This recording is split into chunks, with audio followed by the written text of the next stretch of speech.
Jeremy was born with a twisted body and a slow mind. At the age of 12 he was still in second grade, seemingly unable to learn. His teacher, Doris Miller, often became exasperated with him. He would squirm in his seat, drool, and make grunting noises. At other times, he spoke clearly and distinctly, as if a spot of light had penetrated the darkness of his brain. Most of the time, however, Jeremy just irritated his teacher. One day she called his parents and asked them to come in for a consultation. As the Forresters entered the empty classroom, Doris said to them, "Jeremy really belongs in a special school. It isn't fair to him to be with younger children who don't have learning problems. Why, there is a 5-year gap between his age and that of the other students."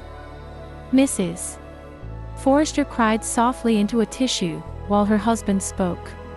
"Miss Miller," he said, "there is no school of that kind nearby.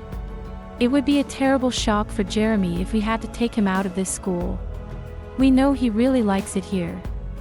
Doris sat for a long time after they had left, staring at the snow outside the window. Its coldness seemed to seep into her soul. She wanted to sympathize with the Forresters. After all, their only child had a terminal illness. But it wasn't fair to keep him in her class. She had 18 other youngsters to teach, and Jeremy was a distraction. Furthermore, he would never learn to read and write. Why waste any more time trying? As she pondered the situation, guilt washed over her. "Here I am complaining when my problems are nothing compared to that poor family," she thought. "Lord, please help me to be more patient with Jeremy." From that day on, she tried hard to ignore Jeremy's noises and his blank stares. Then one day, he limped to her desk, dragging his bad leg behind him. "I love you, Miss Miller," he exclaimed, loud enough for the whole class to hear. The other students snickered, and Doris' face burned red. She stammered, "WHWHY, that's very nice, Jeremy. No, please take your seat." Spring came, and the children talked excitedly about the coming of Easter. Doris told them the story of Jesus, and then to emphasize the idea of new life springing forth, she gave each of the children a large plastic egg. "Now," she said to them, "I want you to take this home and bring it back tomorrow with something inside that shows new life. Do you understand?" "Yes, Miss Miller," the children responded enthusiastically, all except for Jeremy. He listened intently. His eyes never left her face. He did not even make his usual noises. Had he understood what she had said about Jesus' death and resurrection? Did he understand the assignment? Perhaps she should call his parents and explain the project to them. That evening, Doris' kitchen sink stopped up. She called the landlord and waited an hour for him to come by and unclog it. After that, she still had to shop for groceries, iron a blouse, and prepare a vocabulary test for the next day. She completely forgot about phoning Jeremy's parents. The next morning, 19 children came to school, laughing and talking as they placed their eggs in the large wicker basket on Miss Miller's desk. After they completed their math lesson, it was time to open the eggs. In the first egg, Doris found a flower.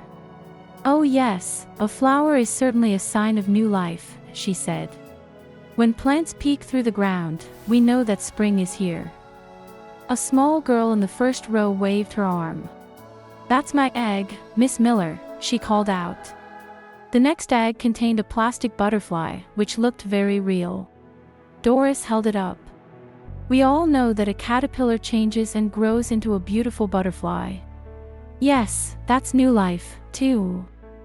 Little Judy smiled proudly and said, "Miss Miller, that one is mine." Next, Doris found a rock with moss on it. She explained that moss, too, showed life.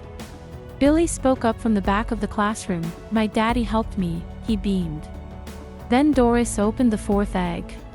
She gasped. The egg was empty. Surely it must be Jeremy, she thought, and of course, he did not understand her instructions. If only she had not forgotten to phone his parents. Because she did not want to embarrass him, she quietly set the egg aside and reached for another. Suddenly, Jeremy spoke up. Miss Miller, aren't you going to talk about my egg?